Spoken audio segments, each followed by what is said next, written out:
A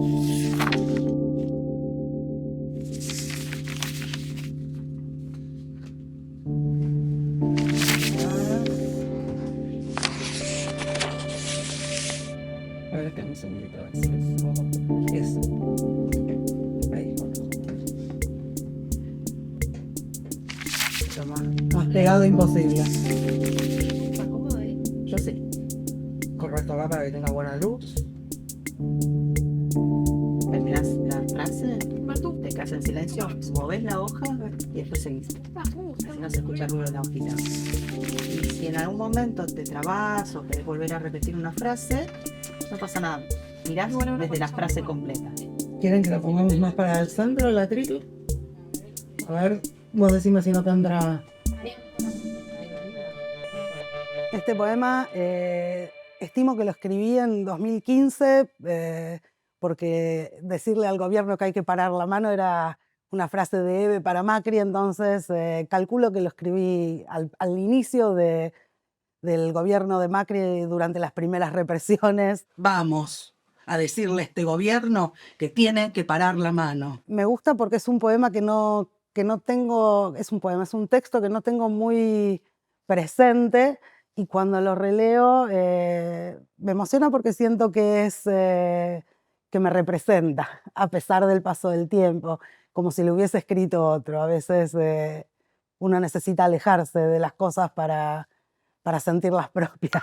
Soy Ángela Urondo Raboy, supe quién era cuando estaba por cumplir 20 años. Y recuerdo el primer 24 de marzo que llegué a la Plaza de Mayo entendiendo por primera vez que yo era parte de esta historia colectiva, una historia que conocía pero que me era ajena. Y recuerdo estar en la plaza y escuchar los cantitos y no entender lo que dicen, escuchar a la gente diciendo madre de la plaza y no entender qué decían después. El pueblo, gracias, gracias. Era el pueblo las abraza. Pero gracias, gracias, a mí me parecía hermoso también que la gente les dijera gracias, gracias. Vamos contra las vallas de metal y los escudos plásticos, a cabecearlas. Acá en esta parte me acuerdo del fotógrafo, por eso me mata. Soy Ramiro, trabajo en la Universidad de Lanús hace varios años ya.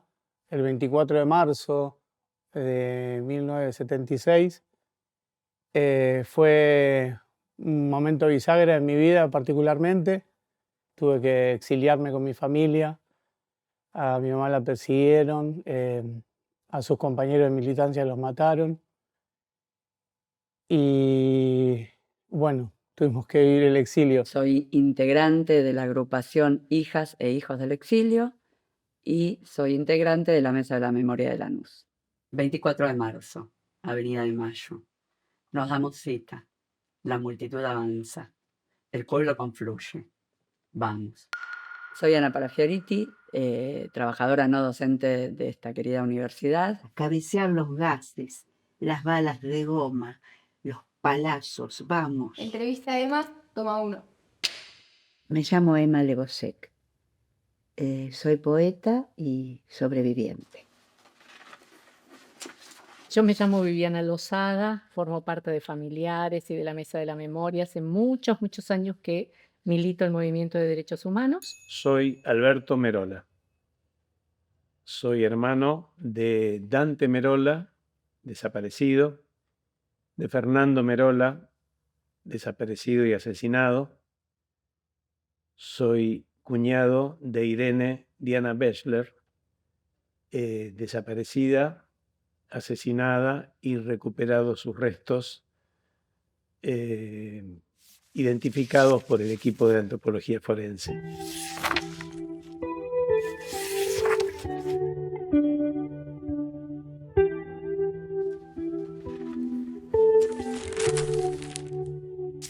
Transitamos como cualquier familia los marzos, hasta que en marzo desaparece el papá de mis 2 hijas mayores. Marzo,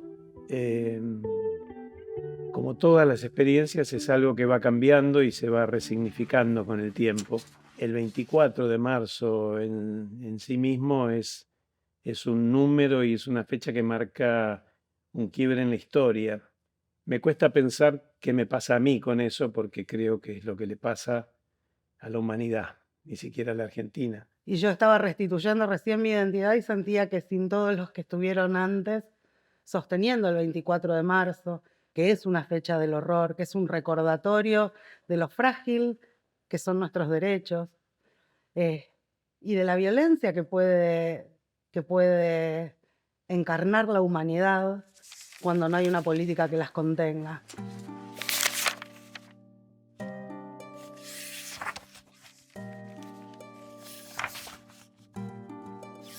Marzo en general es un mes muy convocante que nos ha dado a lo largo de la historia cimbronazos varios. Es duro pensar que 50 años después de ese trágico marzo, estamos viviendo esta tragedia. Medio siglo del día más trágico de nuestras vidas, de muchos de nosotros. Marchamos con la llaga de los muertos aún sin enterrar. Buscamos los cuerpos, sus historias, nuestra propia identidad. Pistas, rastros de lo ocurrido, piezas de un rompecabezas a medio armar. Pistas, rastros de lo ocurrido, piezas de un rompecabezas a medio armar. Soy Tere Laborde, hija de Adriana Calvo y Miguel Laborde. Ambos científicos, profesores de la universidad, que fueron detenidos desaparecidos en el último golpe de Estado y fueron liberados. Los dos fueron los primeros sobrevivientes en declarar en el juicio a las juntas. Primero fue mi mamá y después mi papá. Y mi mamá contó mi nacimiento, un nacimiento tremendo. Intentamos palabras que expliquen lo ocurrido, aunque no alcance el lenguaje a nombrar la atrocidad. Mi mamá ya llevaba casi 3 meses secuestrada, comiendo muy poco, viviendo hacinada, comiendo muy poco. Caldo les daban y los traslados se hacían con las personas esposadas atrás y tabicadas, vendadas. Y en esas condiciones estaba en la parte de atrás del Falcon Verde y ahí vengo a nacer yo en el cruce de Alpargatas.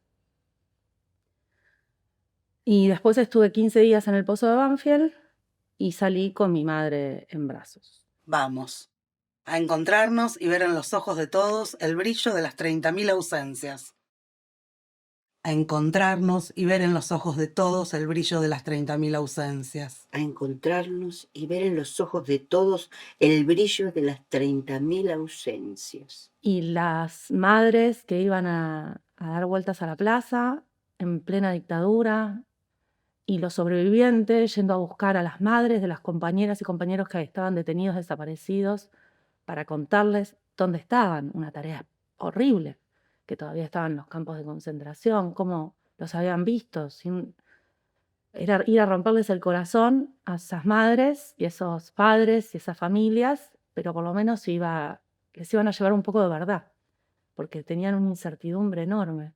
No deja uno de espantarse y de descubrir cosas nuevas, atrocidades nuevas que sucedieron en ese momento, como que no tiene fin. No tiene fin el horror de lo sucedido. Las consecuencias de un genocidio no terminan en la persona que estuvo ahí como víctima directa, en la persona que fue torturada o desaparecida. Hay generaciones que vienen después que siguen sintiendo la violencia que no fue contra las personas concretas, sino contra el cuerpo social colectivo que integramos. Negar que uno es parte de ese cuerpo social y negar que ese cuerpo social tiene heridas e incluso le faltan miembros, es un cuerpo social mutilado, es negar la realidad. Bueno, esas personas no hay que convencerlas, hay que esperar que la realidad les llegue en el cuerpo y ahí puedan contrastarla en todo caso con la historia, la política en común. Esta no es una historia que terminó, la estamos viviendo, es una historia viviente. Lo único que sé es que toda esta claque trabaja para el neoliberalismo, trabaja para los dueños del poder, trabaja para los grandes grupos económicos, para los dueños del dinero, que son los mismos que orquestaron la dictadura del 76. Que todo es para tener una economía para unos pocos y una desigualdad inmensa para la mayoría de la población. Es muy similar, pero sin esas muertes brutales, pero sí hay muertes silenciosas.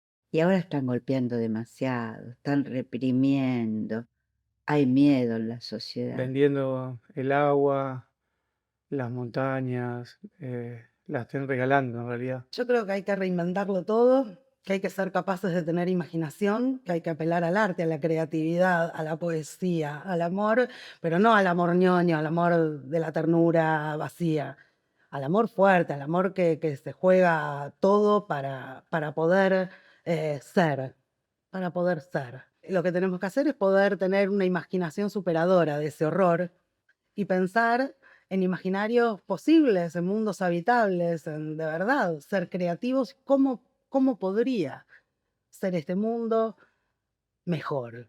Y a partir de esa imaginación y de esa creación, que tampoco es individual, también es colectiva, poder vislumbrar algo menos oscuro, menos espantoso. No sé cómo imaginar el futuro. Casi que no tengo ni ganas. Prefiero construirlo. Así como no le importó a las madres, ni a las abuelas, ni a los sobrevivientes de qué partido político eran, ni qué hacían, ni qué profesión tenían, ni de qué trabajaban, ni qué ideología tenían, y se juntaron con un objetivo, los 24 de marzo hacemos lo mismo. No nos preguntamos nada de eso. Vamos, nos juntamos y recordamos lo que no tiene que pasar nunca más. Siento que el ejercicio de los 24 de marzo que como pueblo nos hemos apropiado y tomado para nosotros y llenado de nuestra identidad sobreviviente, nos tienen que servir de experiencia y de herramienta para pararnos frente a lo que está pasando en la actualidad. Así que en principio el 24 de marzo me parece que es amor y que es una tradición ya de este país. Pero yo estoy convencido que nuestro pueblo argentino en algún momento se va a sacudir como los perros del agua cuando salen para sacarse a esta gente de encima. Vamos, que de este lado está el pueblo de pie.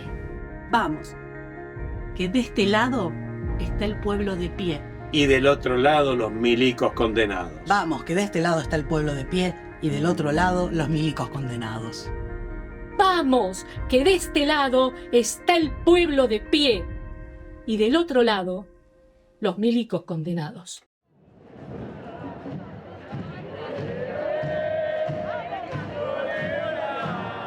Está bien detenido, desaparecido.